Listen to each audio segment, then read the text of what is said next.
Greetings and welcome back to another episode of the Aaron Jacobs podcast. I'm Aaron Jacobs, a former public school band director in the state of Ohio for the last 15 years, 10 of which were spent at Avon West of Cleveland. And today I've got my first guest on the podcast. This is super exciting. Talking to Sam Hodnett from all the way across the pond in the UK. How's it going, Sam? How are you doing today? I'm very well, and I'm honored to be your first guest. This is my first podcast, your first guest. This is, it seems like a big step, but I'm ready. Yeah, and that's kind of why we connected, was because you were curious about how to get into podcasting. Yes, absolutely. We also connected because we're both health and fitness coaches as well. So how long have you been a coach? So ad hoc coaching people since 2015, but I upskilled during COVID and graduated with my nutrition coaching qualification in June 2021. So really been taking it more seriously since then. And you're based out of, obviously, we know it's Great Britain, but where specifically in the UK? A small little village in Staffordshire, which is sort of the centre of England. We call it the Midlands, a little village called Whittington. Excellent. And this is probably going to cause controversy with the people that are across the pond, but who's your favorite football team? What's probably more controversial is that I don't really follow football whatsoever. So I couldn't. Oh, that's awesome, because I don't like football either. I like American football. So I'm right there with you.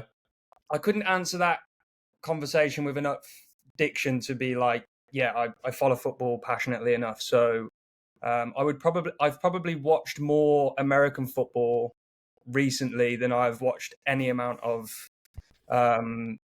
English football, certainly Premier League. If the World Cup is on, or the Euros, then I will make it's more of a social thing in that regard. We get together as friends and we watch England play. But yeah, I've been following the Kansas City Chiefs on and off ever since I watched the quarterback documentary on Netflix. Okay, excellent. Yeah.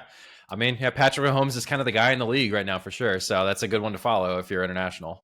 Well, I thought there'd be less disappointment like there is in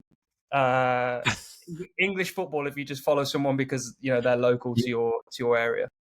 That's fair. That's fair. And I live in Cleveland, so Americans know that I live in the most disappointing city for football. So I think your pick is smart.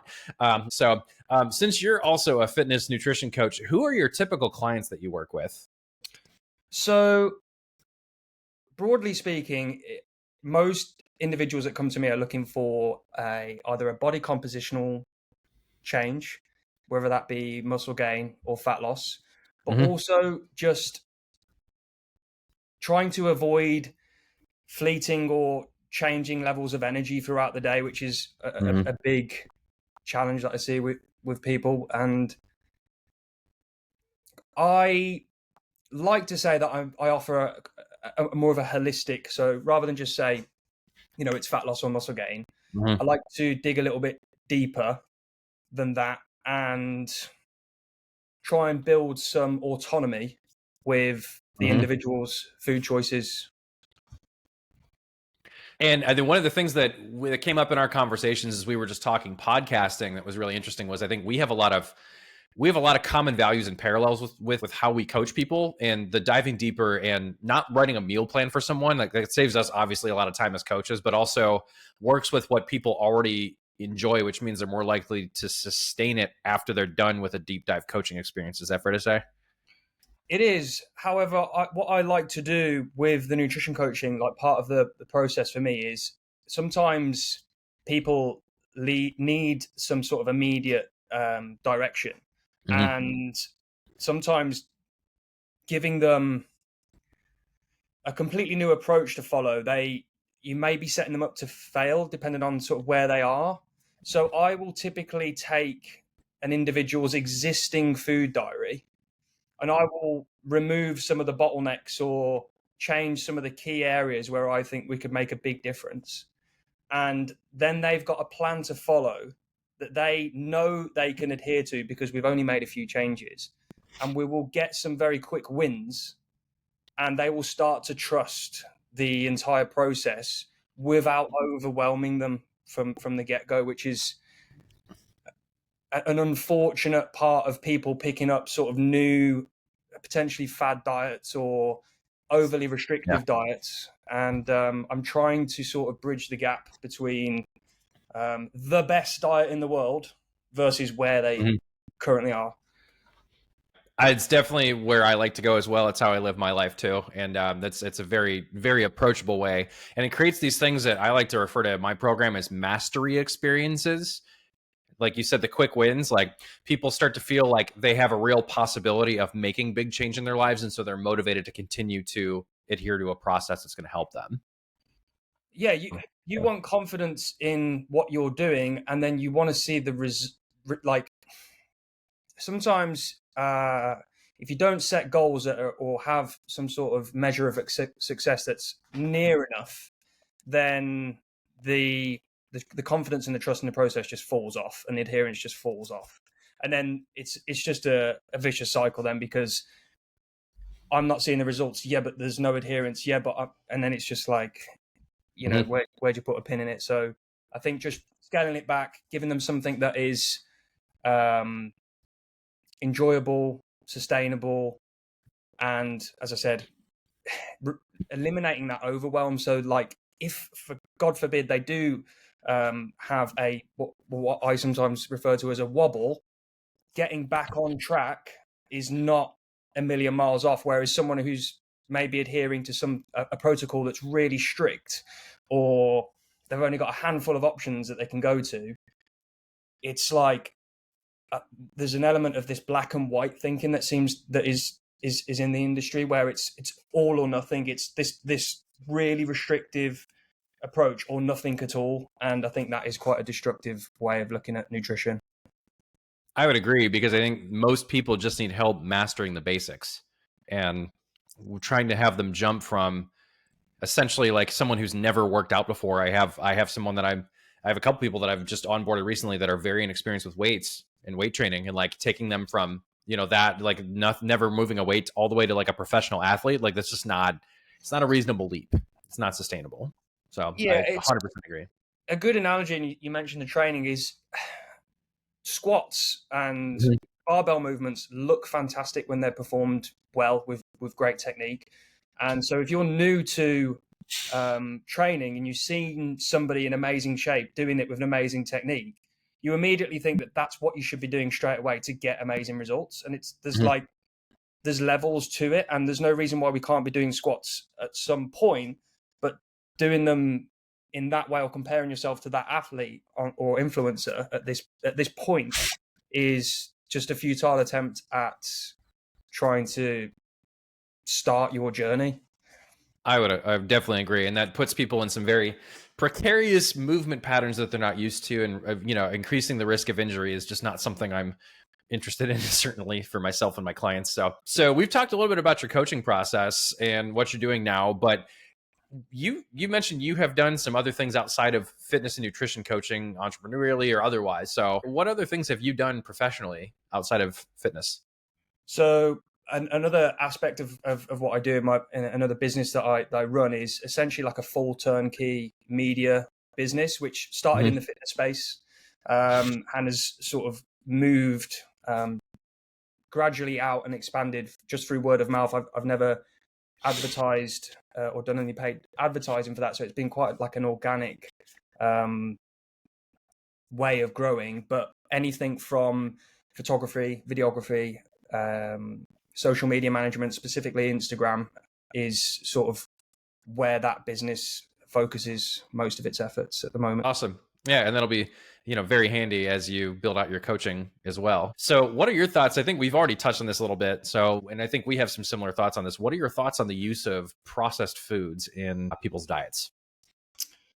Yeah, I mean, almost like everything is processed. So where do you draw the line? And I think it's quite a subjective question based on where that person is. If they are or have come from, and I can speak from experience, my diet prior to actually taking more responsibility for what I eat was mostly processed. And so for an individual to go from like zero processed foods to all whole foods, again, might be a little bit of a stretch, as opposed to like applying something like an 80-20 rule where we're aiming for mostly unprocessed whole foods, but then maybe the weekends or of an evening there's things that sneak in that are like, from a satiety and adherence perspective, are absolutely key. Otherwise, again, it's going to be something that might not be sustainable long term. So short answer, I don't think you can rule out processed foods entirely, and I certainly don't. I'd be lying if I said that I eat like an angel and everything is unprocessed, because I'm still eating things like pasta, bread, ideally sourdough, sauces, condiments, processed herbs, sometimes cereal, oats. Like, these are all processed things. So where do you draw the line with the unprocessed processed argument? And I think they do have a role in everyone's diet to a certain extent. Mm-hmm. I would agree. And I think the best thing you said there is, where do you draw the line? Because a lot of people, the bigger influencers in particular that tend to draw a large following, I feel like promote a certain thing that is not realistic for most people. And you almost wonder if they're actually adhering to that themselves. I really question that. Like, you're not actually eating that way 100% of the time. Especially the people that are on steroids and things like that. Like, they can get away with murder with their with their diet and eat all kinds of crazy things and still look absolutely huge, even though we know that that's terrible for you. So what do you think are some of the most common mistakes that you've encountered with clients that just people in general make when it comes to their correcting their health and their wellness and their fitness? So this might seem somewhat counterintuitive to what I said earlier, but I think an overemphasis on just calories can be a really detrimental approach, because even though for some people that's the basics that they need to master, if you just focus on calories and it's just like a tick box exercise, and you're just choosing low micronutrient, like low nutrient dense foods, things that are low in volume, low in fiber, and therefore by default not satiating foods, you're setting yourself up to fail, because 30 minutes after that meal, let's not to demonize any particular food group on this, but cereal might not be the best breakfast. Yeah. Sandwiches, depending on what you put in them, might not be the best choice. Like anything that's got a really small food volume and low protein and low fiber content, it's a red flag for me as a food choice, because 30 minutes after that, an hour, you're going to be looking around your immediate environment thinking, what have we got? Like, I typically, for myself and clients included, I want a meal to feel like I've had a meal. And I don't, for the next 3, 4, 5, 6, however many hours, I'm not thinking about food again, because it's not productive. And if you're looking for a body compositional change, obsessing over food all the time is like not conducive to the plan. So the overemphasis on calories and the negating or neglecting other elements of the diet. I would 100% agree. And actually, just for myself personally, I don't have clients doing this yet. I actually bought a chronometer. I don't know how you say it, but that's the calorie tracking app that really deep dives into your micronutrient intake. And I've been really kind of geeking out on that recently, just for myself, to kind of plug those gaps. When I first cut weight, I made the mistake you're talking about. Actually, because I had never tracked before, and I was starting to see a lot of weight loss results, and I was doing CrossFit 4 or 5 times a week, but I dropped weight so fast that I actually wrecked my metabolism. The first summer I dropped weight, I dropped 40 pounds in about 10 weeks. Which is, I mean, it sounds nice, but then on the back end, like I do use it as a part of my marketing, like, hey, you can drop a lot of weight quickly. But then as I'm onboarding clients and as I talk to them in calls before I onboard them or before they sign on, I say, hey, yeah, you saw that. However, I made some mistakes along the way with that, because I focused so much on the calories at that point that I actually really felt like garbage. And it took me a couple of months to actually get my metabolism back. So I would agree 100% that people over focus on calories. When I start people in my program, we start out just visually looking at what can we add to make this a more satisfying meal. And I love that you said, like, it needs to feel like a meal. somebody I just was working with recently that just joined my program last week. She was having like a small meal to start the day, not a lot of protein. Then 2-3 hours later, not even 3 hours later, a small snack to get herself to lunch. And it's the exact same mistake you're talking about. I'm like, why don't we just condense the snack and the meal into one larger meal? Yeah, the food pairing as well. When we talked about processed foods, pairing sort of, let's say a processed food, let's say an ice cream or a chocolate bar or something like that, with something that is higher in volume, higher in nutrients, that creates just more volume to that overall meal, I think is an important, or at least an effective strategy as well, because we all know that if you have, let's say 5 biscuits, God forbid you take the packet and sit down with it, very quickly the whole sleeve of biscuits or packet is gone. Whereas if you portion that out, maybe pair it with something like some fruit as well, you're going to feel, at least in most cases, like you've had something substantial, as opposed to just eating an entire sleeve of biscuits and then regretting it. Yes, absolutely. And the guilt around that definitely can be very destructive and cause people to, snowball the wrong way. It can, and also that, it's not to say that you can't eat a sleeve of biscuits because it's done, but that's not a behavior that you want to be repeating every day of the week, or potentially even like over the weekend, because if you do have a body compositional goal, or you are aiming for mostly unprocessed whole foods, just pure maths will tell you that the majority of your calories can't be coming from unprocessed whole foods if you've just eaten an entire sleeve of biscuits. So,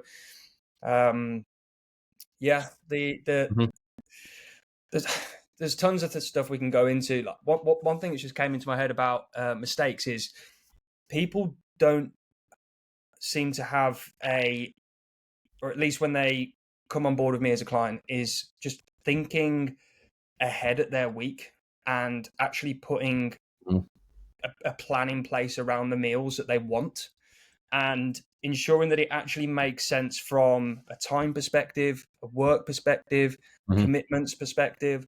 Like, unfortunately, unless you've got a good foundation in terms of, like, you can look, like, one of my skills from tracking calories is I can look at a plate of food and probably give you the macros within, I'd say, 10 to 20%, like, easily. And if you don't have that, unfortunately, there's an element of you need to actually proactively think about what you're eating. And if you allow yourself to become victim to stress and situational reactions to food decisions, and you've not got that knowledge already, again, setting yourself up to fail, because you will end up, 85% of your food choices come from your immediate environment.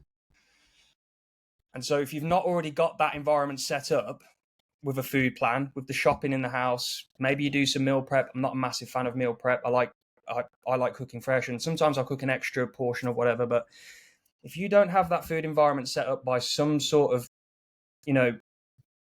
plan beforehand, where you're showing up as the best version of you at the start, maybe at the start of the week or on a Sunday, you on a Friday could be a very different person. So if you don't invest up front, you could really find yourself in a bit of a tricky spot, especially if, as I say, you've not got the habits there, or the knowledge to sort of help in the, like, I'm fairly confident most times I'll choose the better option food wise, but there are times that I don't. And there were times earlier on in my journey where those situations were more frequent than I would have liked. And when I'm coaching individuals, unfortunately, that is also the situation there, and they will just make food choices, sometimes unintentionally, but sometimes intentionally, that are detrimental to the long-term goal. And if they'd have just done a plan at the start, it could have made the difference. Absolutely. And one strategy that I implement with some of my clients that works really well around that is I ask them to pre-program their meals into their calorie tracking app if they're tracking, and then send it to me. Like, the night before they're actually going to go execute, because a lot of my clients are teachers. And so that pre-programming and getting it set up, it takes the thought and the guesswork out of things during a work day for them. And especially with how hectic a teaching day is for public school teachers here in the States. And I'm sure over there in the UK, it's the same way.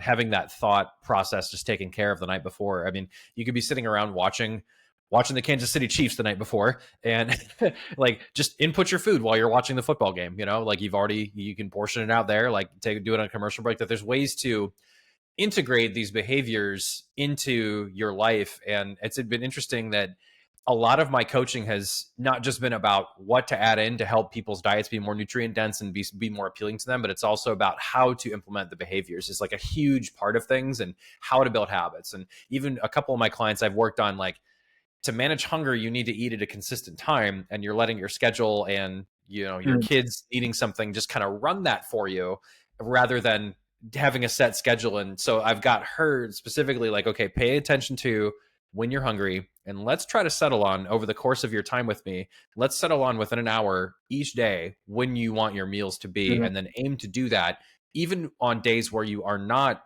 logged into work, and on your weekend days where you are off work. So in both cases, whether you're working or not, you're keeping it consistent. And that's a huge thing for me that I try to do, is stay within an hour of a meal time either direction, even because as an entrepreneur, our schedules can be very different day to day. And like today is kind of a unique one, because I coached 2 classes in person, did a workout in between those 2 classes, and then came home and made another meal. And now here we are. And so even then, I'm still kept my meals pretty consistent time wise. And so, it's important even for us as coaches that have done this a long time, I think.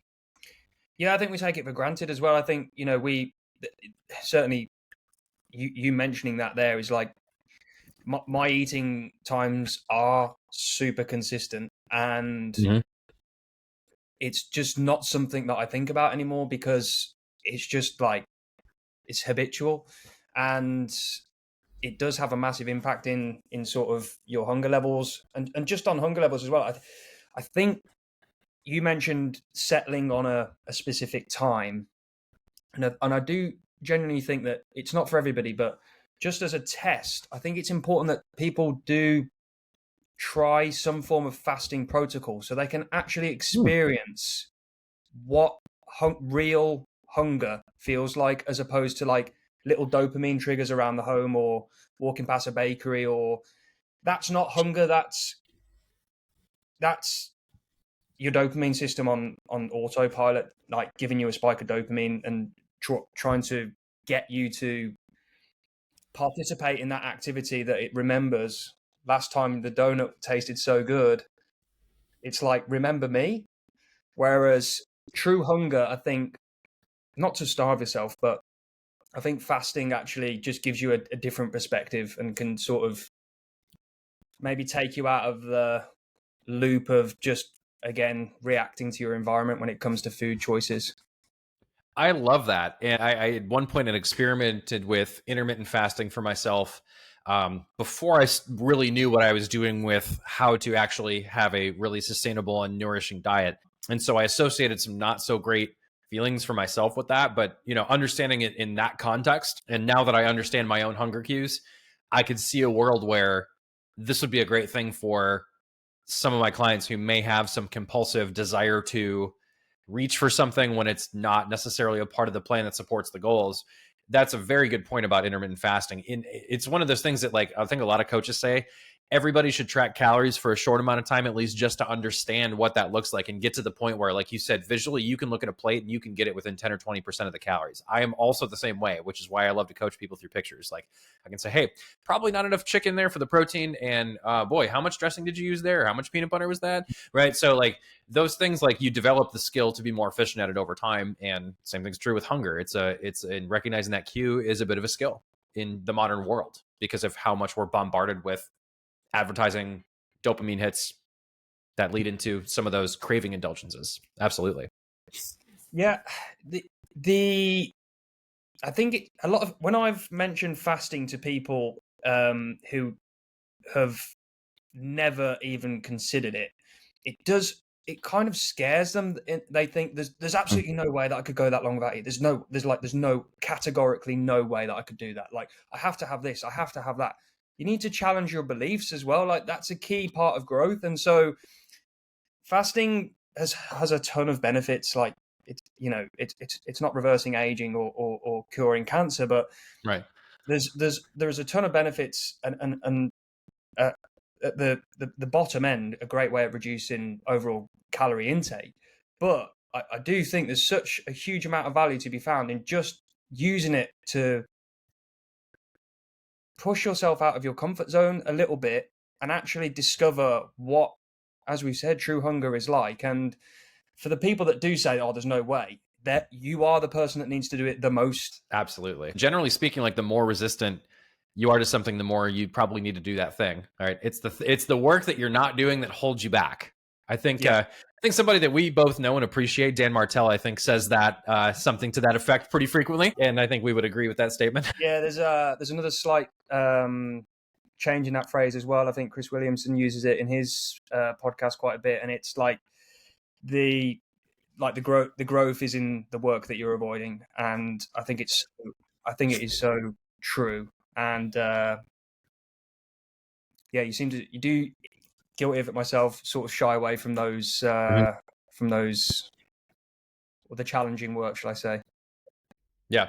I try to wake up a little bit every day and just like get it's that 5-minute rule. I forget who is it that came up with that, but like I just engage in whatever activity that falls into that category for 5 minutes. And usually I end up with enough momentum to kind of keep going and continue to do the thing. And right now I'm on the back end of building out what will become more of a group and hybrid coaching program. And so every time I feel like I need to fall off the wagon or not do something that helps build that or build what's going to help support that down the road, another 6 months to a year from now, then I just do it for 5 minutes and it usually turns into more minutes.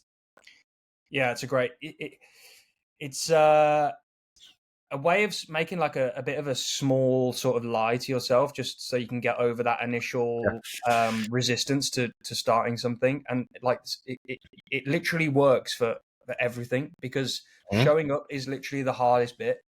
People don't understand that. A lot of people are thinking about the hard work, focusing too much on the hard work. Like, let's say you've got a gym session planned and you hate, firstly, why are you doing gym sessions that you hate? But if you're thinking about this gym session that you hate, rather than focus on, the pain or the suffering that's like, towards the end of the workout, focus on just showing up and doing 5 minutes and then make a decision on the rest of the workout. Like it might be 50% less than your total volume of the workout, but at least you showed up, and that's what counts. I love that. That's sort of the inspiration I take from CrossFit and how I program for a lot of my clients is there's always a way to scale things to meet you where you're at. And sometimes that does mean on a day-to-day basis, even though, yes, I've gotten in pretty good shape. I can do some cool things thanks to CrossFit, thanks to the training that I've gotten in person. Some days I'm just not going to be doing some ring muscle ups. Like I just know I'm going to tweak my shoulder if I'm doing ring muscle ups in a workout, or something's not right. I've got to find a different way to approach it. And I'm not going to avoid that workout because, oh, I see ring muscle ups on the menu, therefore I can't do that workout. Like that's not the mentality I take it out. It's like, what else can I do in my time there that's going to benefit me to move forward with my health and my goals? And you stack more wins on the days that you show up and do the thing that you don't want to do versus the days that you're highly motivated. It's easy to show up when you're motivated. Yeah, that's like, that is the unfortunate truth about motivation, is people think when I'm motivated, I can do X, Y, Z. It's when you're not motivated, that's when it counts. That's the fostering a disciplined mindset. That's where the difference is made. Most, anyone can show up and not achieve anything within reason when they're motivated, but that is not a dependable feeling. So, even just acknowledging motivation as a thing that exists to act on is just detrimental to long-term success, in my opinion. Absolutely. Habits over everything, man. So one reel that, as I was going through your past content that caught my eye, I'm definitely still a bit of a gamer myself, although I will say I find way more satisfaction working on my business now. But when I feel like I've really put in the work that I'm supposed to on a given day, I will kick back and play some games with some friends. And you had one reel in particular that was about trading in your Xbox controller for the gym. Would you be able to highlight a little bit of where that came from and kind of what your relationship is with gaming now? Non-existent now, to be honest. It would maybe once a month or a couple of times a month. I'll jump on Xbox with a friend, but it's never competitive PvP. It's always like co-op, chilled. Like we can tune in, tune out, put a Spotify jam on, turn the game music volume down, and like create like an audio mix that's like actually relaxing as opposed to just like stressing out for an hour and then feeling like you come off the Xbox or whatever you're playing sometimes feeling more stressed out than you went into it. And so I came from being completely addicted to the Xbox from the age of, I'd say, 12. My earliest memories of playing Xbox were Halo Combat Evolved. And I actually swapped from PlayStation 2 to Xbox after playing that game around a friend's, and I was just hooked. And then Halo 2 was an even stronger core memory for me. But really, when things kicked off, on sort of in the online space anyway, was Call of Duty 4. I'm going to ask you if you played Call of Duty because you were talking about first-person shooter games. Yeah, I used to be big into Call of Duty too, man. Like, yeah, absolutely. I was never that confident when I was younger, and I had a lot of confident problems, certainly at school and around girls and whatnot. And the Xbox for me was a massive escape, and because I was quite good at it, like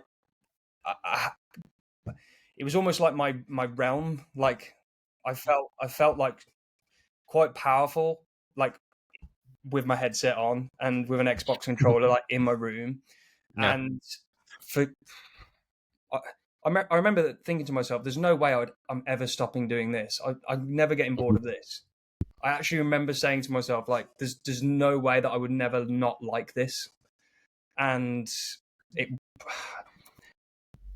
think me and Xbox pretty much parted ways during COVID because that old behavior started to creep in again, where I was just playing way too much, and Warzone came out, and I was just racking up hours on that and just not being productive.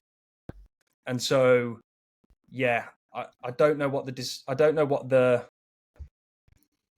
revelation was or the event, but it just slowly sort of dissolved into I don't really enjoy the competitive, intense element of PvP and gaming and Xbox anymore. And honestly, rewind 10 years ago, I would have never thought that would even be a reality because I just was convinced this was something I was good. Like, I remember thinking, is it weird if I'm still doing this when I'm 45? Like, surely, like, I'm not going to stop. So how do I approach that situation with the same? But yeah, obviously, when you're young, you think those bizarre things. Yeah, no, that's fair. I mean, I still game, and I play probably like the game that I play the most is World of Warcraft, which is historically probably like people consider it one of the most addictive games probably ever made. And so like I feel pretty proud that like I can have the relationships to where I'm like sitting literally at the computer that I could open the thing up on, and I just am never tempted to open the game up when I know that there is something else that I want to and need to work on that's going to move my life and my business and my coaching practice forward. So I will say that the relationship you had with it definitely was something that mirrored how I had a relationship with it definitely earlier in my life as well. But the more that I've been able to work towards like what my actual life's purpose is, and to me, I feel like it's doing my part to save education in America through fitness and making teachers stronger and believing in themselves more. And like once that path became so clear, it was just like, oh, well, until I've done the work that I know I need to do in a given day, I don't want to touch that thing. I feel weird about doing it. I don't want to open the thing. So I think that for anybody that's out there that's struggling with like a video game habit or addiction, just know that there's two approaches to it. And Sam, you gave it up completely, pretty much, basically like almost 100% detox, like the way I gave up alcohol a couple years ago, just like off the table for me. And that's worked really well for me, is just to not have it at all. But for some people, it's just, I think more for me, it was just about finding the right purpose to work towards, where it's just a healthy part of my life. And I have people that I connect with that I've met through playing that game that I really enjoy being around, that I've known for years now. And so, yeah, I guess it just depends on the individual, but I guess it just comes down to asking yourself, whether it's food, fitness, or whatever it is, like if there's a habit that is in your way of doing the thing that you know you need to do, it's time to step back and examine what's really important to you and what behavior is going to move your life forward. Yeah, absolutely.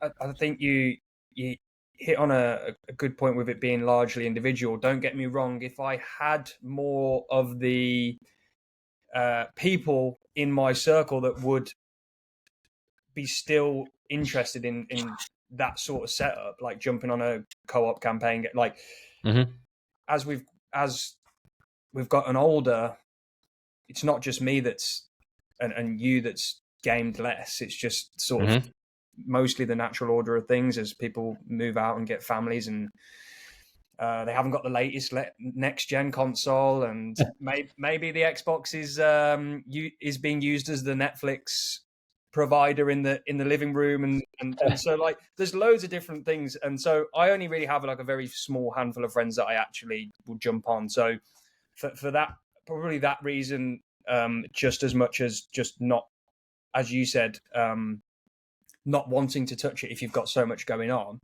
Don't get me wrong, if some of my friends hit me up like at least once a week and were like, do you want to jump on this? I'd be like, yeah, but I just probably don't have as many friends now as I did who are regularly playing the games that I would want to play. Absolutely. Yeah. Now, I will say, like, games like Baldur's Gate 3 absolutely get me. Like, if you get a really good story game that I'm going to play through, absolutely. I played through that a couple of times. But again, it was more of a social thing. Like, my cousin and his really close friend that was his roommate in college for years, we did a campaign together, and we would just, like, we blocked out Sunday afternoons for, like, a few hours just every week. That was super fun. It's a great game, man. Like, one of the best games ever made, I think. So, but yeah, outside of that, like, even then, that's on a Sunday once a week. Like I'm making sure that I'm, when your priorities take precedence and you find your purpose in life, it almost doesn't feel like it takes willpower for me to not do the thing I know I'm not supposed to do. And yeah, I mean, this is about to be a holiday weekend for us in the States. And so I might relax a little bit more in general the next couple of days, certainly starting tomorrow. But, on a normal work day, I'm cranking 10, 12 hours, and it just doesn't even feel like I'm having to pull myself to do that. I don't know if that's how it feels for you. It just happens naturally for me. Yeah, I think I get such a sense of fulfillment out of the work that I do as well. Is I'm not chasing achievements or camos for guns or score per minute or just that feeling of like just winning, because I'm getting I'm stacking up wins with what I do like for work and my business. But I've heard of Baldur's Gate, but I'm not familiar with like what type of game it is. Is it third person? Is it a shooter? What is it? So it's a third person top down role playing story based game. It is based on what's that? A bit like Diablo or no. Yeah, Diablo. I'm gonna do a gamer thing. Diablo 4 bad. No, so it's a top down isometric. Like the setup can be a little bit like the camera view is like Diablo, but it's not. The game is not at all like Diablo. It's much more story-based choices matter kind of thing. And it's based on the Dungeons and Dragons rule set. Yeah. So like you actually roll the dice in the game for certain things that like, so there's an element of chance in the game there where like you roll the 20-sided dice in the game, which is really interesting. So, and it can lead to certain outcomes that are potentially more or less desirable and or potentially humorous. In the case of some of the romance options, which we won't get into, we'll keep the podcast relatively family friendly, I guess. So one thing that I thought was really cool that we talked about when we got together about how to approach podcasts is you were starting a little content around cold plunging. So I'd love to know a little bit more about how the cold plunging thing is going, and what are some of the benefits that you think you found out of cold plunging? So yeah, I completed the 30-day ice bath every day. That wasn't really a huge challenge for me, but I did sober October, which was again not a huge challenge for me because I don't drink a ton. In fact, once a month is probably about where it's at. So to skip one drink or one social thing was very doable. But I thought if I paired it with the ice bath and gave the people on my Instagram like a visceral everyday show up and doing a very what I think is quite a low cost and accessible and small amount of time habit consistently, like those the whole theme of it was just about small habits done consistently. And so I just wanted to use the ice bath as an example of that. And I also wanted to use an example of making a commitment publicly is a huge, huge way of improving adherence, because individuals who have maybe lost the confidence to maybe achieve things more generally, but specifically, maybe they've lost confidence in their ability to lose weight, which is something I see time and time again. They will literally say, diets don't work for me. Yep. I think it's important that you make commitments, certainly the ones to yourself, follow through with them, and then you will start to begin the confidence that which will carry you through in your ability to achieve the much larger goals. And if you really are struggling on the confidence front, making a public commitment to an audience or to all of your peers or a group or people at work, that's huge for adherence, because you're more likely to let yourself down than you are other people. I love that. Yeah, and actually the guy that I just brought into the program, my most recent guy that joined earlier this week, he was telling me how excited his other teachers that he works with were for him, and how they were motivated to then also kind of jump back on their own health journeys as well. And so they're already like within his own little circle there at his school that he teaches at, there's some accountability there, which is really great. So I love that. So 5 years from now, where do you see Sam? What is Sam doing? What does the business look like? What does life look like? More of what I'm doing now, but from a business perspective, there's a certain amount of revenue that I want to hit. There's a certain amount of people that I want to influence from a nutrition and coaching perspective. There's a certain amount of autonomy that I'd like to create within the two businesses so that I can step away and do some more of the things that I like to use the term flow state loosely, but I am a massive fan of mountain biking and hiking and just being outdoors in general. And so if I can partition more and more time doing that, then 100% that's the goal. And I absolutely, I love training. I love all of the elements that are already in my existing routine when it comes to fitness. So that's why I say more of that. If not travel, one of the things that I really enjoy doing is just like training at different gyms and just experiencing different fitness cultures. And maybe after that gym, finding somewhere that's like a good place to eat, and that's a good Sunday for me. So more of that. That's awesome. Yeah, travel paired with fitness and exploring other cultures, and just even like the gym subcultures in every little gym is really, really interesting. So yeah, I love that. And yeah, I'm hoping that once I get things more established, that I want to definitely do a little bit more traveling for sure. So and I think I've mentioned to you, like at some point I want to make my way over to England because I've only flown through Heathrow a couple of times to go somewhere else in Europe. I've never actually like stopped and stayed in England and actually gotten around the country. So that's definitely on my bucket list. There's a lot to see. It might be small, but constantly reminded whenever I travel outside of my small village, like to Wales, Scotland, even the Peak District this last Monday. It, this is the dog. Well, my dog Lara was 5, and so for her birthday we went on like a big walk because she enjoys them. Well, I'd like to think she enjoys them just as much as we do. And we went to the Peak District, which is just a very tiny national park. You could think of it as like that in the comparison to the US. But even though it's so small, and in comparison to the US it's so small, I'm like still blown away by like the beauty that this small little island has to offer. And so if you do come over, let me know, and I'll, depending on where you're going, I'll try and recommend some places for you to check out. That'd be awesome. I mean, me and the family are doing a little Mediterranean cruise situation here coming up this next summer, so we'll be all on that side of Europe. But a couple of years down the road, I definitely think it's in the cards. So that would be super awesome.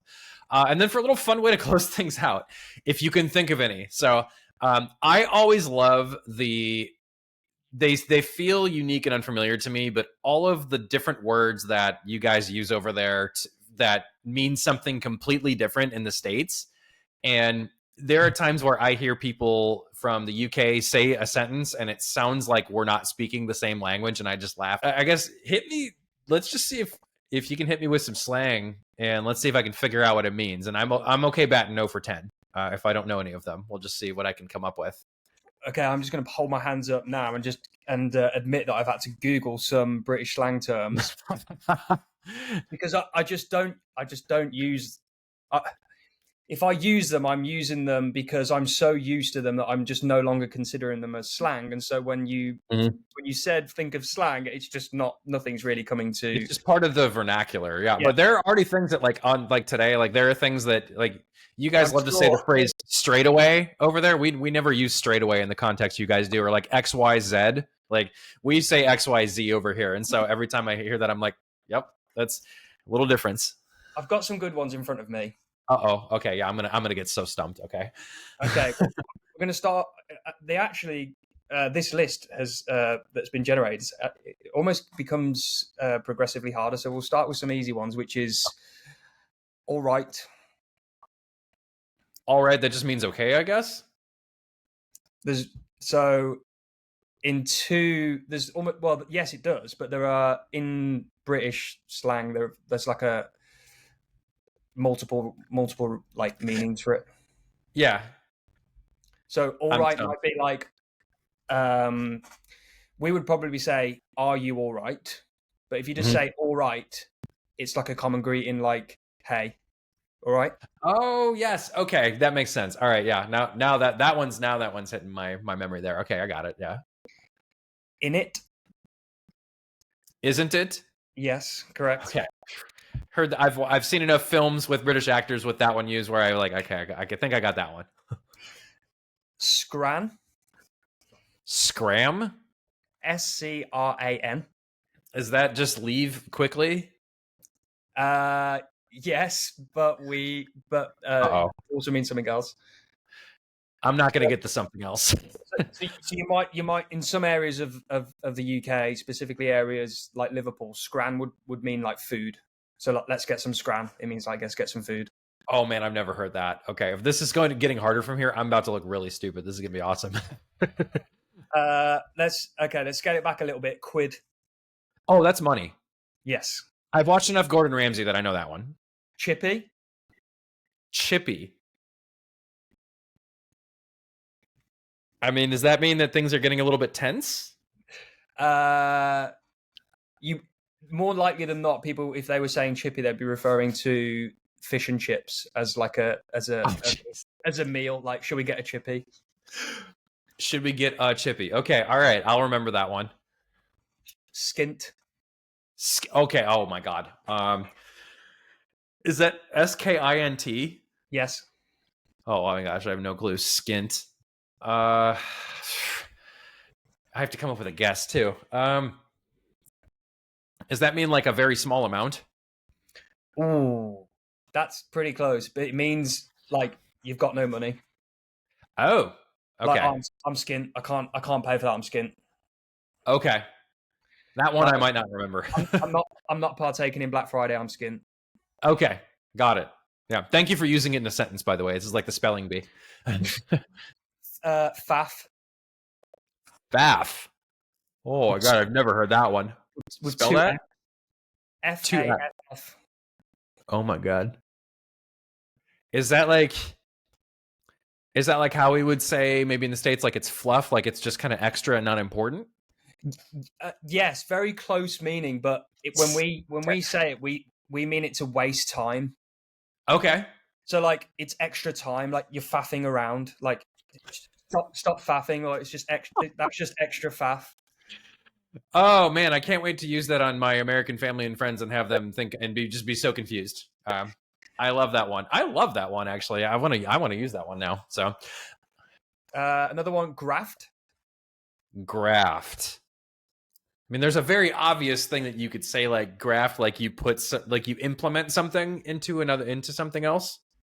It's a similar meaning in terms of like being an adjective in the same way. But if you say you're grafting or you're putting in graft, it means you're working really hard. Okay, putting in graft. Also, so Okay. you might say, you might see someone doing something that's like labor intensive, and you might go, "Oh, that looks like graft." Okay. All right, that makes sense. That one I probably won't remember, but I'll listen to this podcast again and like I'll just skip to the end and be like, okay, what is it that term was that he said? So I'll have a little library here going. This is great. You got any more for me? Yeah, something a little bit more out there. Uh-oh. Arse over tit.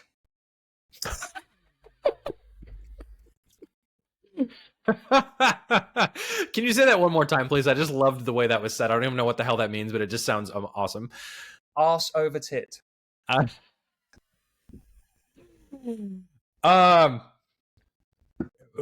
don't know. I have no clue. I'm baffled by that one, but it's funny sounding. It means to fall over, or like you've had like an OTB over the handlebars on your bike. Oh, okay. So if you think about it physiologically, like arse over tit, it's like a tumbling motion. Okay. Gotcha. And so being into mountain biking, that's probably one that you refer to a decent amount because, wipe out. That's where you want to avoid at all costs. Yeah. Yeah. On a trail for sure. What else have we got? Gobsmacked. Oh, that's being shocked. Correct. That one I have heard before. Yeah. Chuffed. Oh, I've heard that one. I should know this one. Annoyed. The opposite. So thrilled or delighted. Like it's like something. Client's got a result and you're dead chuffed for them. Dead chuff. Mm-hmm. That's like how today's kids say, yo, dead ass when they're being serious. that is something that I would never have even contemplated as that would be said in the same way that I guess many of these. Okay. Have a butcher's. Is it just have a steak? No. Oh, it's completely nothing to do with food then, I'm guessing. No. Oh, wow. Oh, geez. Have a... wow, I have no idea. To have a look. That one makes no sense to me. So, like, someone might say, have you seen that over there? And then you'll go, let's have a butcher's. Wow. Never heard that one before. Okay. Wow. This is so fun for me because I'm stumped and I'm learning all these catchphrases. And so and all the things that are very common over there that like, hopefully I can blend in with the crowd a little bit more in a couple of years when I come visit. They're as standalone phrases though. They're like quite bizarre. So they almost have to be said in a way that sort of like sells it as slang. So if you do pull off have a butcher's, I will be really impressed. I mean, I'll have to probably practice just like I'm learning an actual foreign language. So, well, hey, this was really fun. I'm glad we got to connect. And thank you for having an awesome podcast with me today and sharing your philosophy on how people can improve their health and fitness. And it's been awesome to connect. This is one of the cool things about doing what we do now is like you just put yourself out there and you just reach out and connect with people that are into the same things you are and trying to help make the world a better place. And so it's great to connect with somebody on the other side of the world that's doing the same thing for different people. No, I really appreciate you having me on. Yeah. It's been great, and hopefully we can do this again in the future. Definitely. Yeah. And good luck with getting your own thing up and running. And if you ever need any sort of help with the podcast, getting that off the ground again, the behind the scenes and the particulars, just hit me up. No, I appreciate you, man. Thank you very much. Yep. Take care and have a good day. See ya.